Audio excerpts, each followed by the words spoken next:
இஸ்ரவேல் ஜனங்க யோசுவான் புஸ்தகத்தில் 4வது அதிகாரத்தில் யோர்தானை கடந்து வந்த உடனே ஆண்டவர் யோசுவாவை பார்த்து சொல்கிறாரு, யோர்தானிலிருந்து 12 கற்களை எடுத்துக்குப்பா.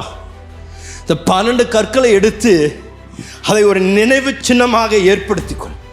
இந்த நினைவு சின்னமாக ஏற்படுத்தி கொண்ட பின்பதாக அவங்க யோசிக்கலாம், எதுக்காண்டவர் இதை செய்யணும்னு யோசிக்கணும். ஆண்டவர் சொல்கிறாரு, ஏன்னா வருங்கால தலைமுறைகள் அந்த சின்னத்தை பார்த்து, அந்த கல் கோபுரத்தை பார்த்து இது என்ன அப்பா என்று கேட்கும் பொழுது நீ அவங்களை பார்த்து சொல்லலாம், ஒரு நாளைக்கு யோர்தான் வெள்ளம் போல எங்களை நோக்கி புரண்டு வந்து கொண்டிருந்தது, வழியில்லாமல் நாங்கள் தவித்து கொண்டிருந்தோம், எப்படி எங்களுடைய வாக்கு தத்தத்தை நாங்கள் சுதந்திரிப்போம் என்று தெரியாமல் இருந்த பொழுது யோர்தானை நிறுத்தின தேவன், அன்றைக்கு அவர் நிறுத்தின நிமித்தம் அந்த தரையில், காய்ந்த தரையில் நாங்கள் நடந்து வந்தோம்யா.